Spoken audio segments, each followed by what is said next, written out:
Hey, it's time for round two.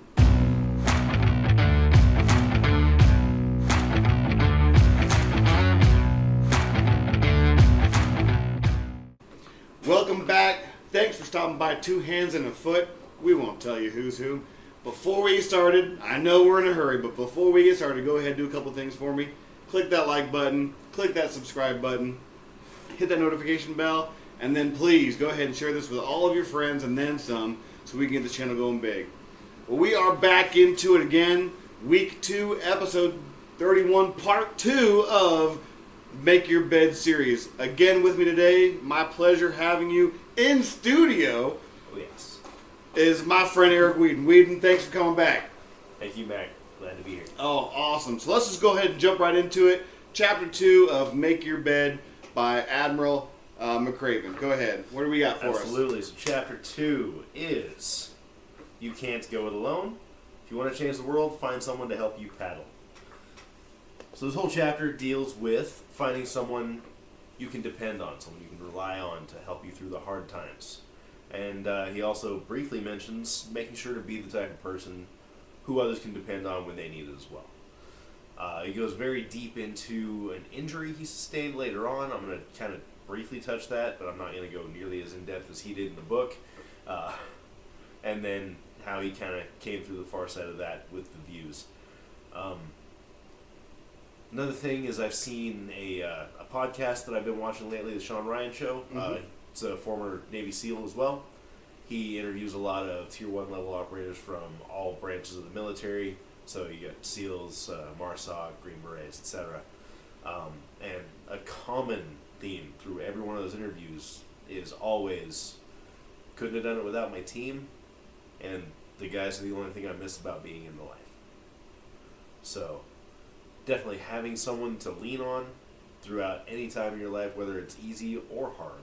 Someone there to share it with you, whether that be family or friends. It's imperative. You can't go it alone. What do you think, Mac? That's definitely a good point. I know those times where it was harder for me when I was having trouble in some of those rocky times of my life, it was made harder by being alone. And a lot of that was me forcing myself to be alone. So that was the mistake on my part, that I should have been able to reach out to those who were willing to help, but I was pushing them away. So yeah, I could definitely hear the truth in that, and I agree with that a lot. Right. And so one thing that a lot of people can lean on, whether you're in the military or not, is your family. Mm-hmm. So Admiral McRaven actually goes into, after his major injury he sustained during a routine training jump out of an airplane with his SEAL unit. Should have been an easy run-of-the-mill day. It turned out to be a very disastrous day for his physical health. So his family, his wife, after he hit the ground, had his issues. He got moved into his home for an extended period of recovery. Still bedridden for months after he got moved home. Yeah. Feeling very sorry for himself. And his wife basically stepped up, said, "No, you're not going to, you're not going to throw this little pity party for yourself. We're not doing that. That's not who you are. It's not the man I married. It's not the man you are." Yeah. She helped him, did all the nursing duties, made sure he got his meds, kept him clean, changed his dressings, etc., and was definitely there to be a big part of his life, big support for him during that part of his life, Another thing that happened for him during that time, so this is more the military side, is his commander found a way to, I'm sure there was a way to do it in the rank, but he found a way to circumvent the regulation requiring a physical to make sure that he was still fit for duty within a certain amount of time. And it could be, being military, you're well aware of this, there's the regulation, and then there's what a good memo with the right signature can also get away with. Yeah. So, I'm sure there was a little bit of pull, considering the levels of leadership we're talking about at that point, but I'm glad it worked, because this is 25 years out of his 37-year career, so yeah. It probably saved his last 14 years, at least. So, you got anything else on that one? If you read the book, the description of what happened to him physically, oof.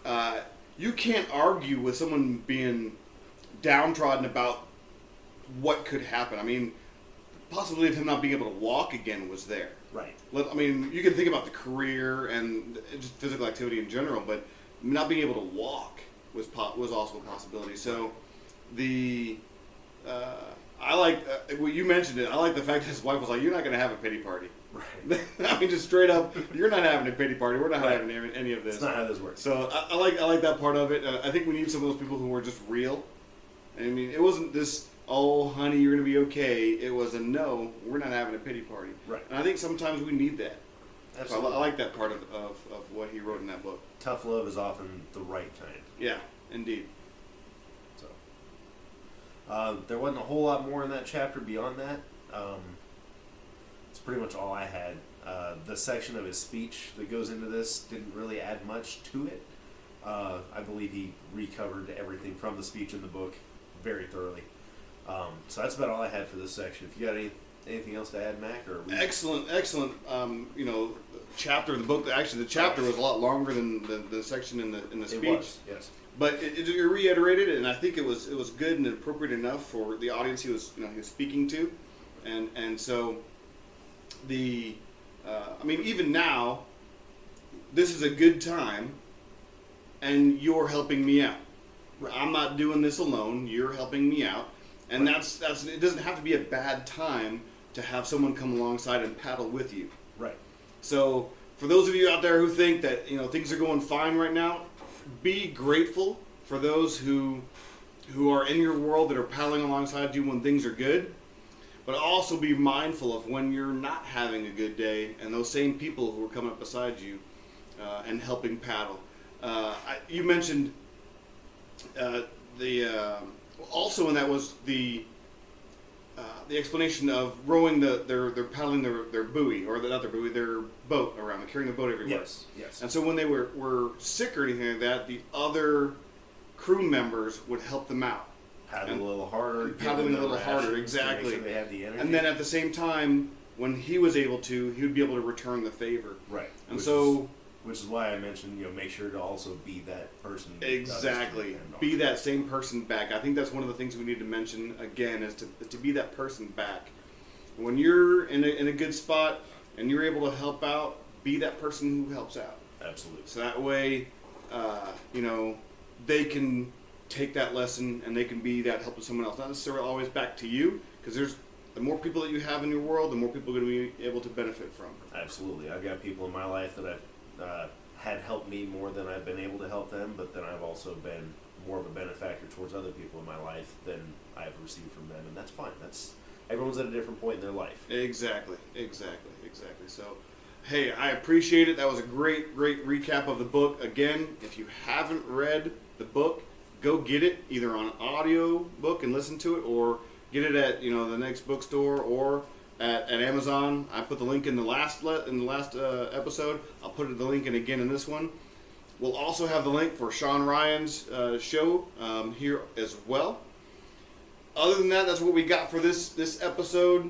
Next episode's going to be awesome as well, so stay tuned for that. That's all we got. That's all I got. All right, so we will catch you on the flip side.